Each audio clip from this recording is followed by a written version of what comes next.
Buenos días, buenas tardes, buenas noches, dependiendo del horario que estén mirando esta grabación. Eh, la idea de esta clase es seguir avanzando con la clase número 2 de los encuentros virtuales que estamos teniendo para la materia de sociología del CBC. Como les comenté anteriormente,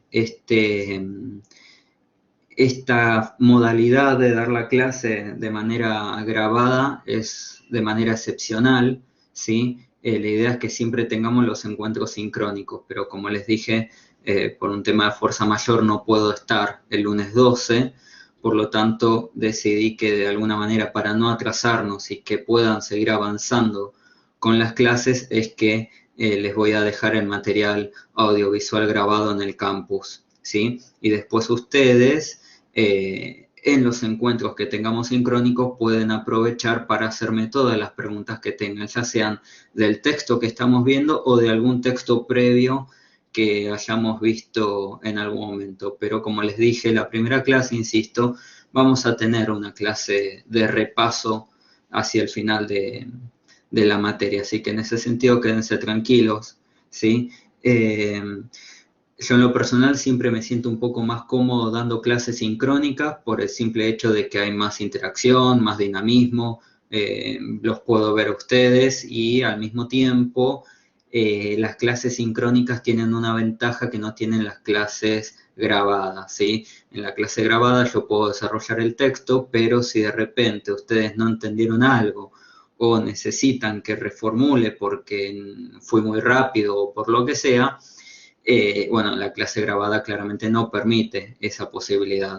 En cambio, una clase sincrónica sí, ¿no? Permite de alguna manera ampliar o rectificar determinados conceptos. Pero como les digo, esta es una clase grabada, pero pueden encontrarme también los lunes que se van a suceder y hacerme las consultas que quieran, ¿sí? Dicho esto, voy a pasar a compartir pantalla para que puedan ver algunas cuestiones de un PowerPoint que les armé y arrancamos, ¿sí? Eh, algunas cosas a tener en cuenta.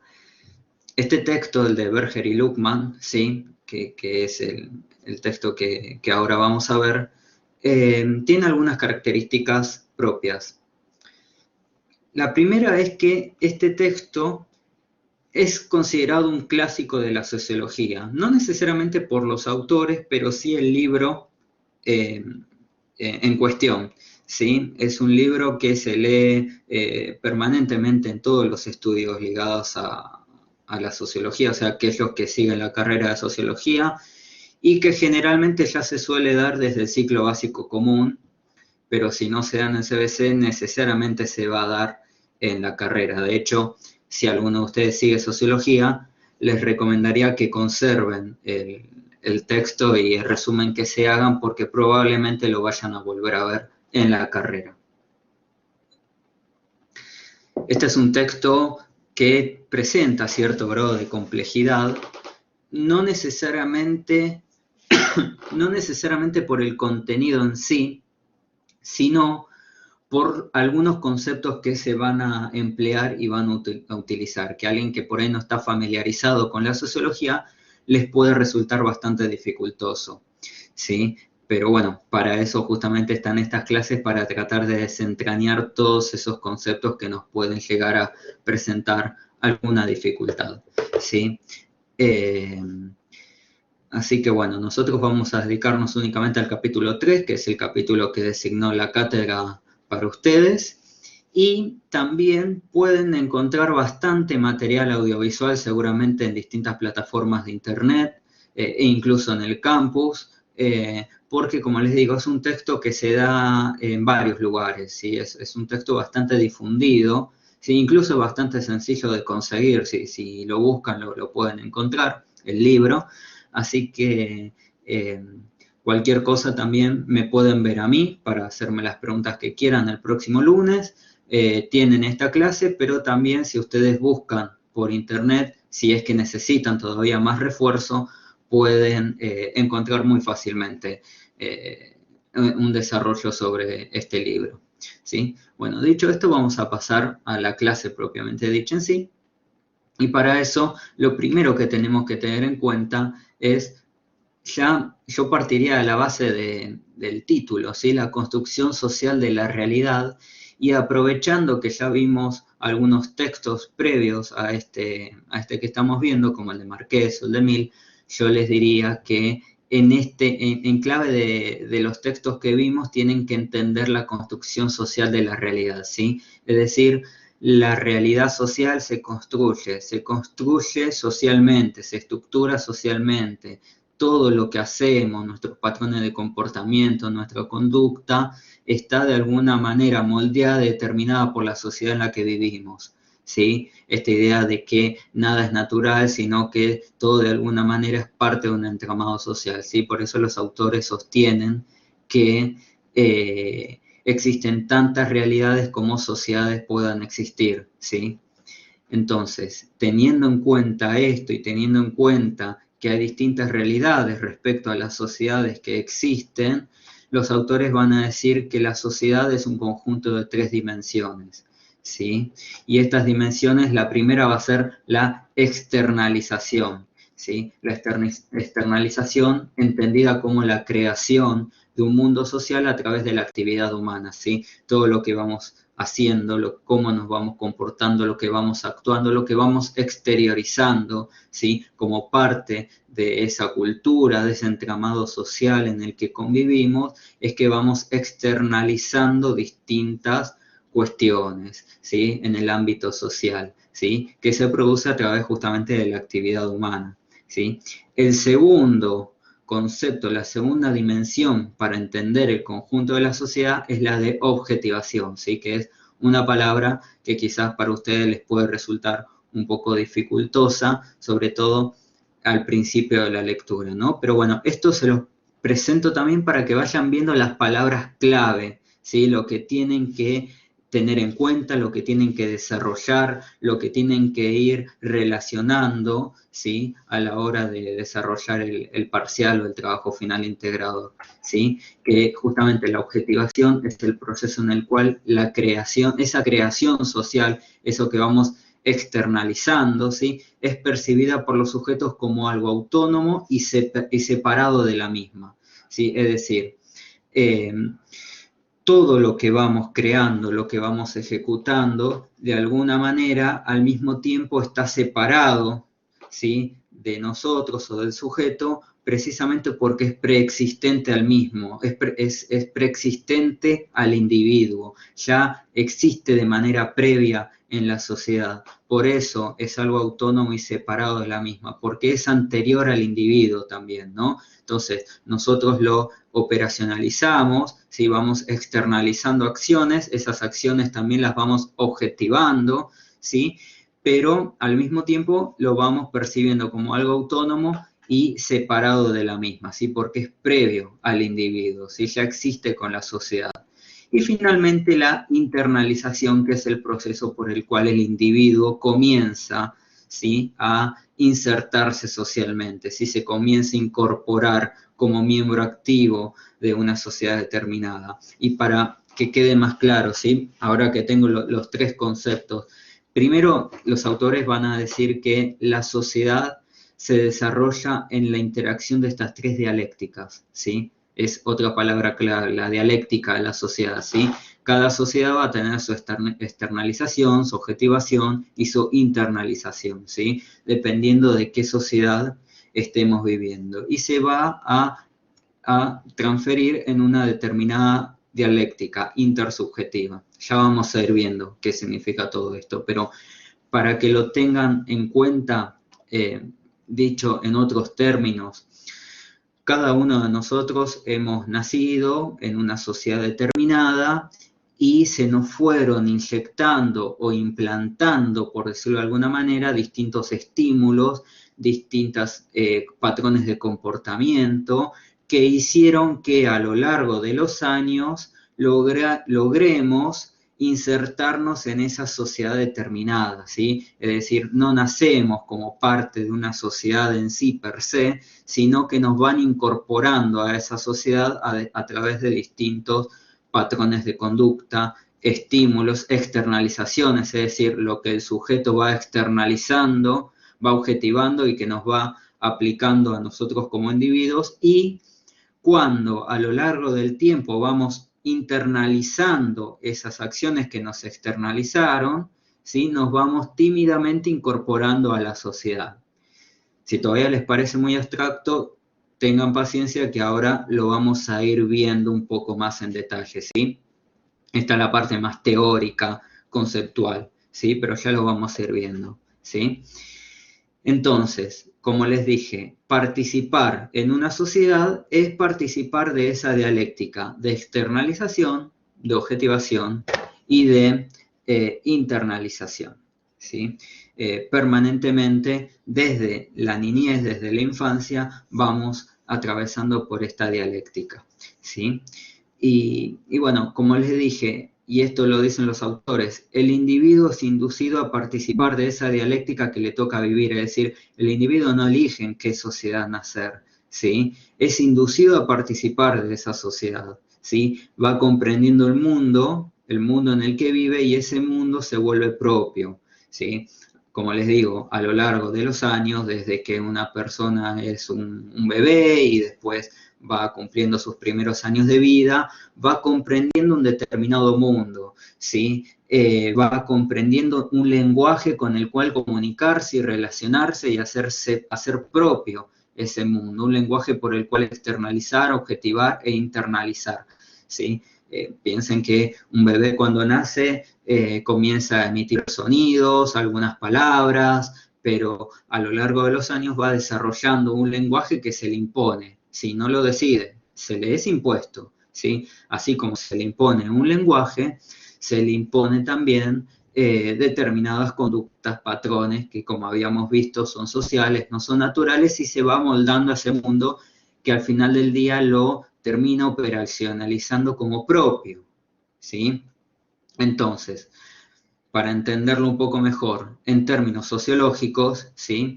El individuo no nace miembro de una sociedad, como habíamos dicho, sino que nace con una predisposición a la misma y luego se incorpora a la sociedad, ¿sí? Se va incorporando a través de un proceso que se llama socialización, que ya lo vamos a ir viendo en breve, ¿no? Pero entonces, como les dije, es socializado por otros, en principio van a ser por los padres, por su círculo más íntimo, ¿sí? Por sus familiares, y después por distintos sectores parciales o institucionalizados de la sociedad, ¿sí?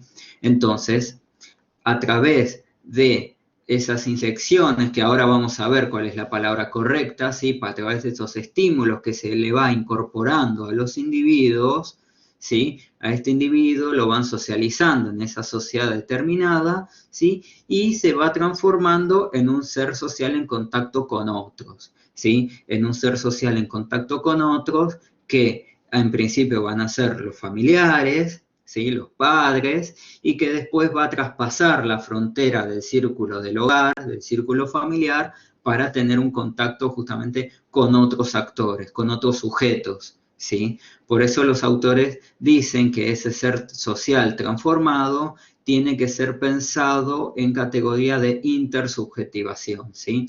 Esto que ustedes ven desarrollado en distintos cuadros, ¿sí? Voy a volver para atrás, de alguna manera, ¿sí? Son justamente las palabras claves para entender el texto, ¿sí? También, esto para que les sirva de ayuda. Igual, insisto, me pueden hacer todas las preguntas que quieran en la clase cuando nos veamos, ¿sí? Pero bueno, para que vayan entendiendo el texto de a poco, antes de que nos volvamos a ver, ¿no? Entonces, esta intersubjetivación es de alguna manera esta interacción social que se va generando entre el individuo que está en proceso de insertarse en la sociedad y los otros actores, ¿sí? Que son justamente los que van a ir incorporándolo en esa sociedad. Entonces, la intersubjetivación tiene que ser entendida como la realidad subjetiva configurada en relación con los otros. La realidad subjetiva sería la realidad propia, la realidad del individuo, ¿sí? Y que se va transformando, se va moldeando en relación con los otros. Por eso la realidad subjetiva configurada, ¿sí? Todo esto está en el texto, ¿sí? Si ustedes van leyendo van a poder ir encontrando el texto.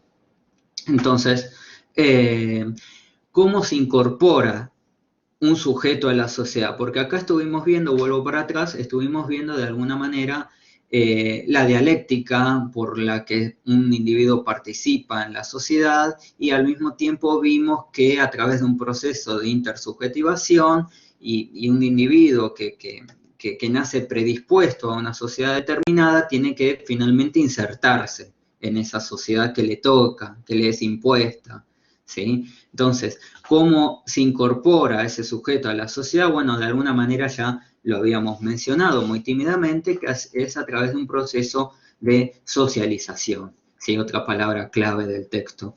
¿Y qué es la socialización? Bueno, vamos a ver la definición textual de los autores. Ellos la definen como una inducción amplia y coherente de un individuo en el mundo objetivo de la sociedad, ¿sí? Esta es la definición más sociológica y académica que dan justamente los autores, ¿no? Pero de alguna manera esta inducción amplia, ¿sí?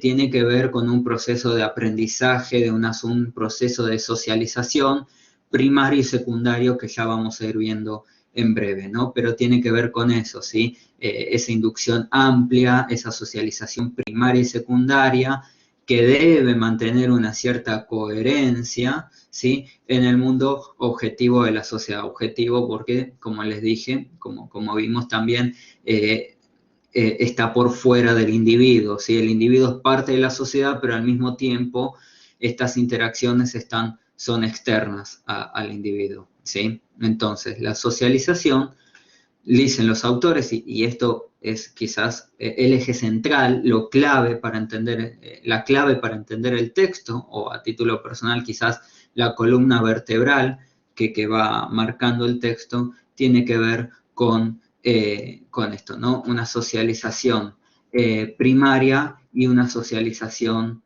secundaria, ¿sí? La socialización primaria tiene que ver con una etapa ligada a la infancia, a la niñez, ¿sí? Es el primer contacto de socialización que tiene un individuo, ¿sí? Y como les dije, este individuo, este niño, cuando es una persona muy chiquita, va recibiendo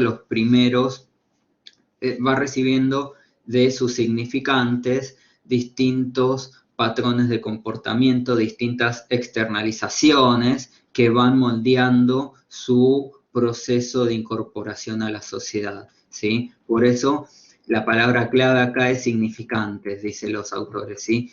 Hay distintos significantes que van influyendo en esa persona, ¿sí? ¿Y qué son los significantes? De alguna manera son aquellos actores que intervienen en el proceso de socialización, sobre todo socialización primaria del niño, ¿no? Las definiciones de estos significantes son las que se le presentan al niño como forma de ver el mundo, ¿sí? Como habíamos visto, ¿sí? Son las distintas cosmovisiones.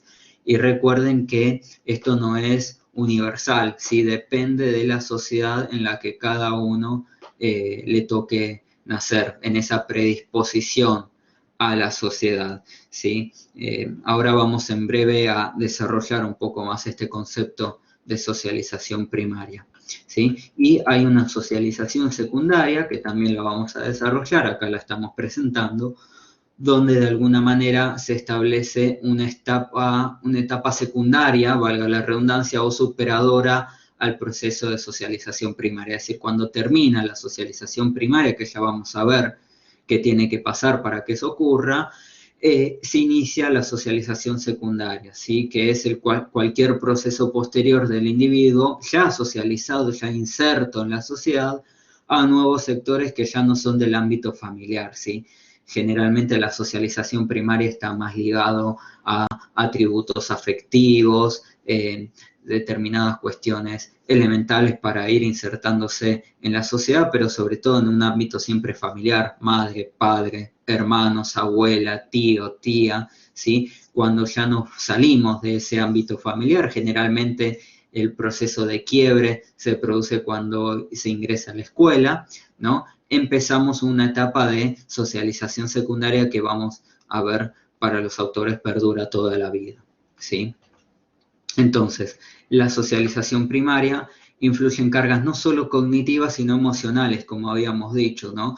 Es decir, influye en cargas en las cuales no solamente influye el aprendizaje propiamente dicho, el aprendizaje de qué está bien, qué está mal, sino también cuestiones emocionales ligadas a la familia, ¿sí? Y también comienzan a internalizarse determinadas normas, patrones de comportamiento, es decir, es una etapa donde empezamos a entender o a comprender desde un punto de vista ético-moral, lo ético-moral entendiéndose a los patrones que esa sociedad determinada entiende como ético y moral o correcto e incorrecto, ¿sí? No todas las sociedades tienen los mismos parámetros de lo correcto y lo incorrecto, lo justo y lo injusto, ¿sí?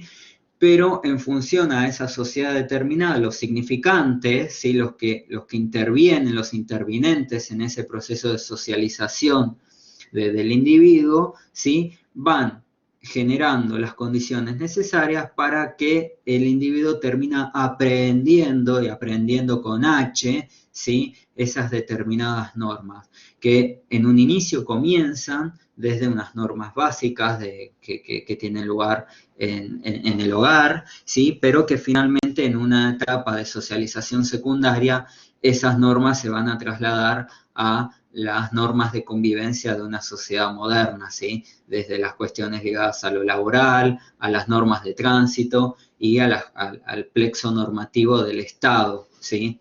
Entender qué es lo que nos regula, lo que nos va rigiendo, ¿no? Y bueno, el autor pone un ejemplo, yo les voy a poner otro, ¿sí? Los autores ponen un ejemplo respecto a un niño que toma la sopa y que la sopa se le derrama y la madre la reta porque derrama la sopa, ¿no? Digo, otro ejemplo que a mí me parece un poco más práctico es el típico caso de un niño que quiere meter los dedos en el enchufe en un proceso, bueno, en el proceso de su infancia, de su niñez propio de la edad, ¿no? Que está explorando, que tiene curiosidad, que quiere conocer el mundo, le da curiosidad, y bueno, es un típico caso, ¿no? De donde a través de los significantes, en este caso los padres, les van inculcando a ese individuo que esa acción es incorrecta, que está mal, ¿sí? Y generalmente la sanción que recibe este individuo en esta edad respecto a no hacer caso a la norma tiene que ver con algo más emocional, como por ejemplo el temor a perder el cariño o el amor de los padres, ¿sí? Después vamos a ver que la socialización secundaria, lo emocional pasa a un segundo plano, ¿no? Entonces, de alguna manera, el niño o la niña va comprendiendo, va aprendiendo, ¿sí? Va internalizando que el padre o la madre se enoja cada vez que quiero meter los dedos en el enchufe, ¿sí? Al principio parece un caso aislado, un caso singular, pero de alguna manera esta norma se va replicando y va tomando un poco de más fuerza a medida que hay otros significantes, que no solamente es la mamá, que también apoyan, ¿sí? O refuerzan la idea de que está mal meter los dedos en el enchufe, ¿no? Entonces, los autores van a decir, bueno, en un proceso de socialización primaria, lo que podemos deducir es que a medida que otros significantes, como el papá, la abuela, la hermana mayor, apoyan que meter los dedos en el enchufe es un acto negativo, entonces la generalidad de la norma se extiende subjetivamente. ¿Sí? Es decir, ya el individuo comienza a percibir también subjetivamente como propio, ¿no? Y la clave de todo esto, la bisagra para entender el momento en donde comienza a internalizarse la norma, es justamente el momento decisivo, es cuando la norma se generaliza, ¿no? Uno no debe meter los dedos en el enchufe, en la que el uno, ¿sí? Es el mismo como parte de la generalidad que incluye la sociedad, es decir, uno ya se siente parte de esa generalidad, ¿sí? De ese conjunto de la sociedad, ¿sí? Y que se comienza a percibir que esa acción no solamente es mala, negativa o dañina para uno, sino para todos aquellos integrantes de esa sociedad, ¿sí? Este proceso de alguna manera entonces se da en la socialización primaria, en la etapa más temprana de la vida y que de alguna manera establecen los cánones y patrones de conducta que en la vida adulta, en la socialización secundaria, se van a comenzar a transformar ya con sanciones de mayor envergadura que no tienen que ver únicamente con la cuestión emocional, ¿no?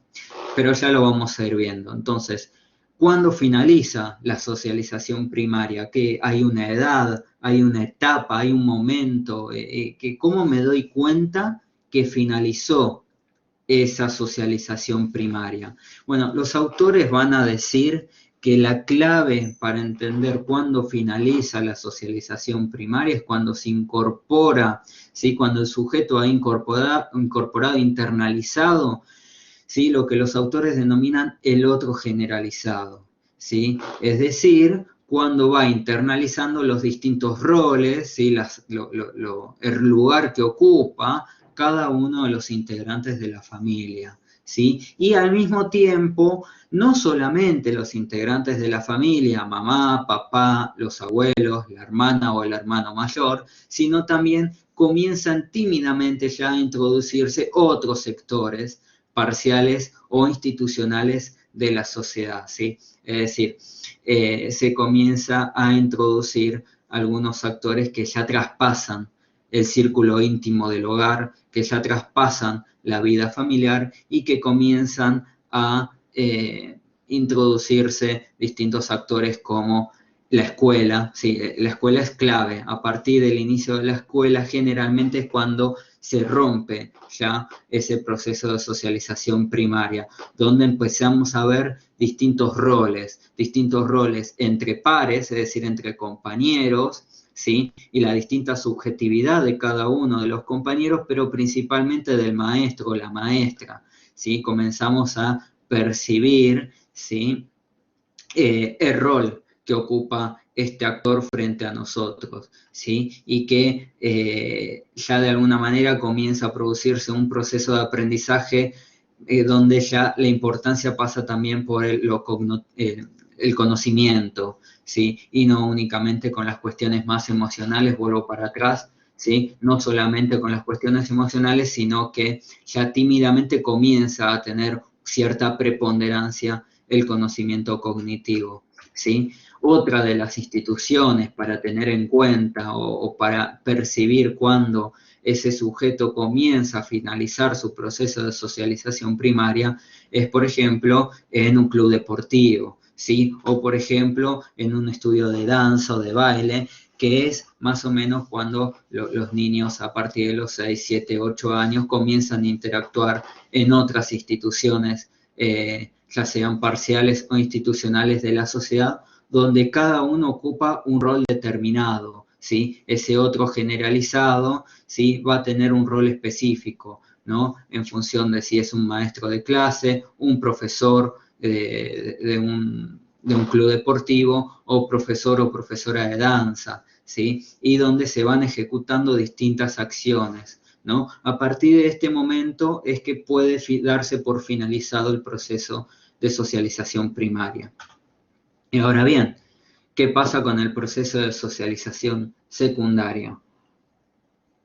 El proceso de socialización secundaria, ¿sí? Que es justamente cuando finaliza este proceso de socialización primaria, es que ya comienza a construirse un lenguaje específico propio de cada ámbito de la vida, ¿sí? Es decir, yo no tengo el mismo lenguaje, el mismo comportamiento, la misma actitud si estoy en la universidad, si estoy en un club deportivo, si estoy en mi trabajo, ¿sí? O incluso dentro del trabajo, distintas áreas pueden tener distintos patrones de comportamiento, ¿no? Entonces, bueno, el trabajo, la vida adulta, activa, ¿sí? Propiamente dicha, es parte de la socialización secundaria, porque ya tiene, además del ámbito familiar del que me he socializado, ¿sí? Que mis significantes me han socializado, al mismo tiempo se incorporan nuevos valores, nuevos patrones, ¿sí?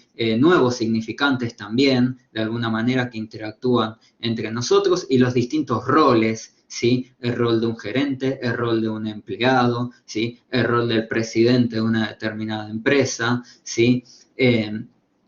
Todo esto implica un lenguaje específico, ¿no? Y acá hay otro ejemplo que les vengo a dar que tiene que ver con el aspecto militar, que es el que ponen los autores, por ejemplo, ¿no?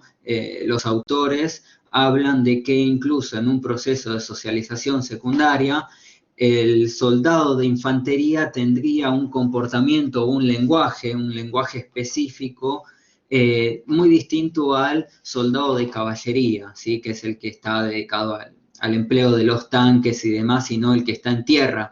Incluso dice, bueno, he de esperar que un soldado de infantería tenga un vocabulario o incluso haga chistes relacionados a su arma, a su ámbito, y el de caballería haga un ejercicio propio de su actividad. Pero fíjense también, ¿no? Yo les dije que las actividades sociales de un ámbito de socialización secundaria tienen un lenguaje específico, y cada institución, ¿sí? Ya sea o cada sector parcial o institucional de cada sociedad tiene valores, costumbres, usos, ¿sí? Significantes distintos. Un civil no se va a comportar de la misma manera en una oficina de trabajo como si se comportaría quizás o muy distinto sería como un soldado se comporta en el ejército, ¿sí? Y un soldado de las Fuerzas Armadas no se comportaría en el ámbito civil como lo haría una persona en su trabajo, ¿no? Entonces, este es el proceso de socialización secundaria, ¿no? Y al mismo tiempo acá hay otro quiebre que es que se comienza a poner en duda el mundo subjetivo que había sido representado por los padres y que había sido tomado como realidad inevitable, ¿no? Es decir, todos los niños de alguna manera perciben el mundo o se les impone el mundo en función a cómo sus significantes se lo fueron inculcando a lo largo de su infancia, ¿sí? No es, los autores dicen, no es el mismo proceso de socialización que reciben o que los significantes le da a un niño de una clase económica acomodada que de un barrio humilde o de una clase económica baja, ¿no? Entonces, el niño va percibiendo su mundo subjetivo, su mundo propio, de una manera tal que los significantes lo van inculcando en ese proceso de socialización. Por eso los autores dicen, bueno, un niño a una determinada edad puede llegar a sentir sentimientos patrióticos o determinados sentimientos o formas de ver el mundo, y que por ahí un niño de su misma edad, en lugar de sentir una sensación patriótica respecto a su país, puede llegar a percibir en realidad odio a determinadas instituciones como la policía o la fuerza de seguridad, porque es justamente distinto el entramado, la cosmovisión, en cómo se ha desarrollado ese proceso de socialización primaria. Entonces, ¿por qué se pone en duda ese mundo subjetivo? Bueno, porque de alguna manera, generalmente en el proceso de socialización primaria, el niño va creciendo con la cosmovisión en cómo los padres le ofrecieron una manera de ver el mundo, y que a través de la educación, del inicio de la socialización secundaria y a través de distintas cuestiones que van desarrollándose en la sociedad, uno puede llegar a poner en duda si eso que me han inculcado, si que me han enseñado, efectivamente es así o tiene que ser así o puede ser de otra manera, ¿sí? Algo que yo veía como muy bueno o muy pertinente en el proceso de socialización secundaria, tal vez no lo vea de esa manera, ¿no? Entonces es por eso que los autores dicen, en la socialización primaria no hay generalmente lugar para la duda, es un mundo un poco más injusto en ese sentido, más arbitrario. En una socialización secundaria el individuo tiene la libertad de ponerse en duda ese mundo subjetivo que se le ha inculcado, ¿no? Y bueno, como habíamos dicho previamente, también la carga emocional de la socialización primaria comienza a desplazarse y comienza a tomar forma ya técnicas pedagógicas específicas, desde nivel primario, secundario, universitario, dentro del trabajo, lo que decíamos, ¿no? El comportamiento en el trabajo no va a ser el mismo comportamiento en las Fuerzas Armadas o en la vía pública o en un club deportivo, en un gimnasio, ¿no? Comienzan a tomar formas técnicas pedagógicas más específicas, ¿no? Y de alguna manera, y para ir cerrando, la pregunta es, bueno, ¿cuándo finaliza la socialización secundaria? Bueno, los autores dicen que no termina nunca, ¿sí? A diferencia de la socialización primaria, la socialización secundaria nunca termina, ¿no? Porque a lo largo de la vida los sujetos, los individuos, van ingresando, ¿sí? En su subjetividad nuevos aspectos parciales o institucionales de la realidad, ¿sí? En el momento que yo cambio de trabajo, estoy ingresando, ¿sí? Nuevos aspectos de la realidad, ¿sí? Acá, como dice acá abajo, se incorporan nuevos códigos, prácticas, valores, lenguajes propios de la esfera institucionalizada de la realidad, ¿sí? Y esto pasa cuando yo cambio de trabajo. Por cada cambio de trabajo, estoy incorporando nuevas técnicas, valores, lenguajes propios de ese mundo, ¿sí? De esa práctica de la realidad. Lo mismo cuando ingreso a la universidad o cambio de carrera, ¿sí? Es decir, en cualquier momento de la vida donde el individuo tenga que hacer un cambio en la sociedad respecto a la vida que está atravesando, bueno, permanentemente va incorporando nuevos aspectos parciales o institucionales de la realidad, o incluso sin siquiera cambiar su estilo de vida, la propia dinámica de la sociedad, eventualmente cuando se desnaturalizan, por usar un término que ya conocen, cuando se desnaturalizan determinadas prácticas de la sociedad y comienzan a naturalizarse otras, y bueno, de alguna manera se van incorporando prácticas, valores y lenguajes propios, ¿sí? De esa nueva sociedad, de esa nueva dinámica. Entonces, permanentemente estamos en ese dinamismo de incorporar nuevos aspectos de la sociedad, por lo tanto, la socialización secundaria no termina nunca para los autores, ¿no? Bueno, yo ahora creo que no queda nada más, no, voy a dejar de compartir pantalla, me van a ver ahora, si no me equivoco, sí, bueno, entonces, como vieron, fue una clase breve, en donde traté de establecerles las palabras claves de los textos. Ya vamos a ver, porque nos queda un texto más, ese otro texto también se los voy a grabar, se los voy a subir en algún momento de la semana, ¿sí? Pero bueno, la idea es que arranquen el lunes por lo menos ya con este texto. Y bueno, al ser una clase grabada y demás, y al no tener dinámicas, se me hace por ahí un poco más complicado desarrollar algunas cosas que no sé si las entendieron o no, pero como les dije, ustedes escríbanme, ya sea en el foro, me mandan un mail, creo que todos tienen mi mail, así que no duden en escribirme si algo no les queda claro. Si alguien no tiene el material de texto, descárguelo desde el campus o mándeme un mail que también yo se los mando, pero bueno, háganlo, ¿sí? Si alguien todavía no tiene el material. Y bueno, si no cualquier cosa, el próximo lunes, que es el lunes 19 de abril, ahí sí ya nos vamos a ver, ya les voy a decir qué texto tenemos, y bueno, ahí pueden de última también aprovechar y hacerme las preguntas que tengan respecto a este texto que acabamos de ver o algún otro que ya hayamos visto, ¿sí? Pero bueno, no quería dejarlos colgados, así que ante no poder estar el lunes, preferí al menos hacer este aporte, ¿sí? Nada, yo ahora en breve dejo de grabar, así que espero que tengan una buena semana, una buena cursada, y cualquier cosa me escriben, ¿sí? Bueno, les mando un saludo y nos estamos viendo. Adiós.